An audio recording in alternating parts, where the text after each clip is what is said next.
Salud, Tronera, and let's go. Again, thank you very much for coming. Thank you for standing up for your country. Thank you for standing up for freedom, for justice, for rights in this country. It is right to stand for rights. Yes. That's you live in a country where the government wants you to forget what is right and indulge yourself, consume yourself in what is wrong. We stand against that. And we stand for what is right. We stand for the freedom of the people of Dominica. We stand for honesty.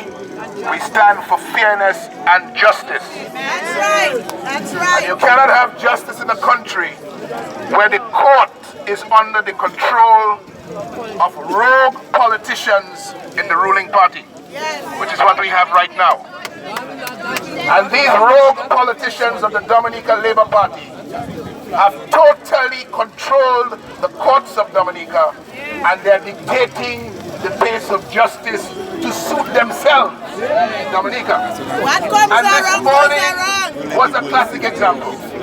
I just spent 2 hours on my feet, standing in the box in the magistrate court, like some common criminal that had gone and done something somewhere.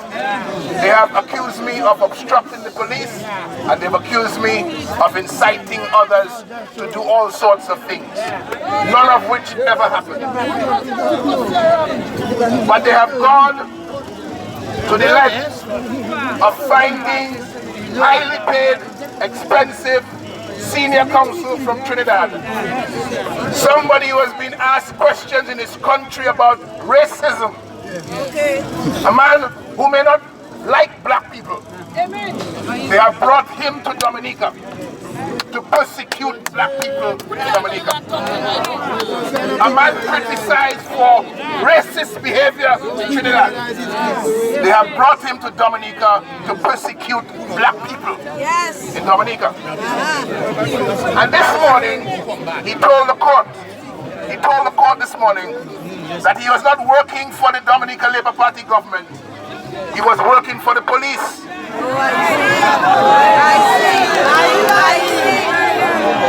Well, listen to this. He's working for the police. When our council asked to see the fiat from the Director of Public Prosecutions that allows him to work for the police, he has no connection at all to the fiat. The fiat does not connect into the police at all.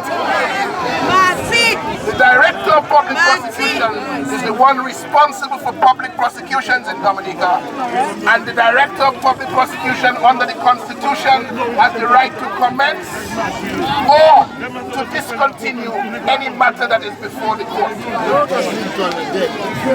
So, connect the dots. Connect the dots. You have a senior counsel from Trinidad that is being paid hundreds of thousands of dollars. Who do you think had him? Daniel Carver? Yes, Gary! Where you getting the money? Gary! I saw him there this morning, the chief of police. He was on duty today. All police, regardless of where they are and what station in life they occupy, they were paying attention to what was happening in court this morning. They came to protect Scary. We shall overcome! They're not present in the courtroom, but they come to protect Scary. Scary is nowhere around, but they came to protect the interests of Massa Scary. But understand something. The fiat which gives the Trinidad lawyer the authority to act for the prosecution does not connect him to the police in any way, shape or form. But he told us he's working for the police. Let me tell you what is happening. This man is working for the Dominica Labour Party of Scary. It has nothing to do with the state. It has nothing to do with DPP. And the Dominica Labour Party has directed the Director of Public Prosecution to give a fiat to this Trinidad lawyer to come to Dominica to participate in the persecution of United Workers' Party leaders. So what has happened today? There were two separate charges before the court. Some of us were charged for obstruction of the police. Others were charged with incitement, and some of us were charged with both incitement and obstruction. There are 6 persons: Edison James, Nicholas George, Joshua Francis, Thompson Fontaine, Joseph Isaac, and myself. Only Thompson Fontaine and myself are charged both with obstruction and incitement. And Edison James is charged with incitement alone.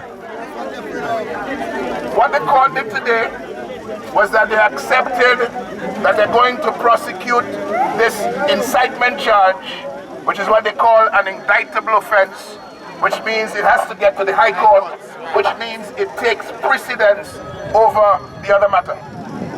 So they have adjourned the court sine die on the charges of obstruction.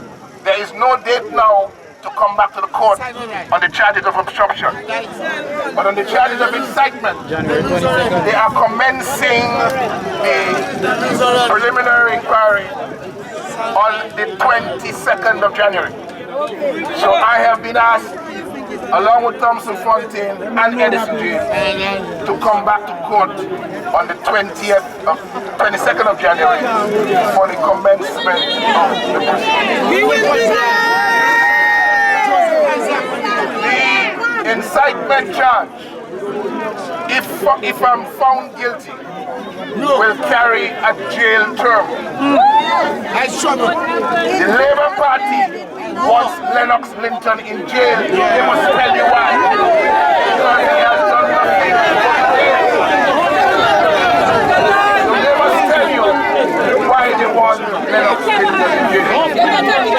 And I listened to all the talk and cross-talk and mentions made in the court today about election.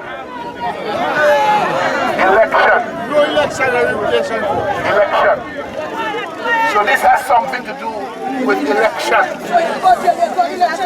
No, well, you know, it's the court, you know. It is the people's court. It is a court where the people go to seek justice. But the Labour Party has made it its court to do what it wants with people. And the people must decide who is in charge of Dominica. Whether it is Roosevelt Skerritt and his goons, or whether it is the people of Dominica by majority vote. So, we sold their horn. Thank you very much for coming. You were not intimidated. There was no regulation before. They have also issued, or the court has also issued a bench warrant for the arrest of Dr. Thompson Fontaine because he was not in the court today. His lawyers have told the court that that would not be necessary because by the time they come for the hearing in January, it could well be in Dominic. As you know, Dr. Fontaine works all the way in South Sudan. But it is important for me to note that notwithstanding all the efforts of the Dominica Labour Party, Roosevelt Skerritt, and the police to keep you away, to intimidate you away from coming here, you chose instead to stand for rights, to stand for your country, and to be here. Believe it or not, this group of people assembled on the Bayfront this afternoon is enough to save Dominica.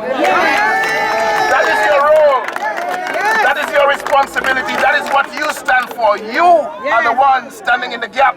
for God and country, to ensure that we will continue to be a free people, to ensure that our government will be a government of laws, to ensure that we will live by the Constitution of the Commonwealth of Dominica as good Christian people of conscience. And we will build this nature island of Dominica to world standards and bring our people to levels of success and prosperity and happiness like we have never seen before in this country. But we have to get rid of the rogue administration that is only interested in itself and not interested in anybody else. This week, they are fighting their best, trying to prevent seniors of this country from getting $200 more on the $300 that they're receiving every month from the government. They are fighting.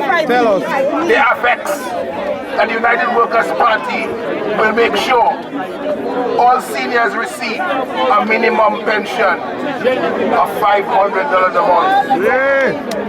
And they are vexed with that. At the same time that they are vexed, Skerrit wants the Treasury, the people of Dominica, to pay him $8,000 a month for every month and every year that he has left office. So he knows he's going. He wants $8,000 for himself, but $500 is too much for poor people in Dominica.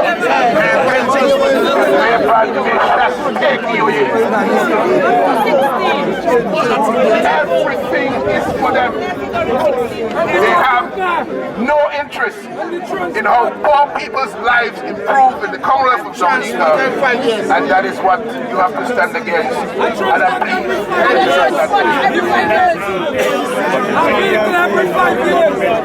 he was not properly served. Edison James, the court agreed that Edison James was not properly served, and therefore, hopefully, he will be served by the time they get to the matter. Isaac was in court today. Well, Isaac was in court today representing the council. Alright? So, keep the faith. God bless you. Be strong. Stand firm. Stand firm. God loves you. We didn't have a very easy time today. It was rough. But we had good lawyers. And I want to thank Mr. Gilden Richards. I want to thank Mr. Julian Prevost. And I want to thank Mr. Ronald Charles, who stood for 4 of us. Gina Dyer represented Joshua Francis, taking instructions from Senior Counsel Justice Simon. So I want you to thank them, give them a big round of applause. And I want you to give yourself a big round of applause for taking the time out to come and stand up for God and for country in Dominica.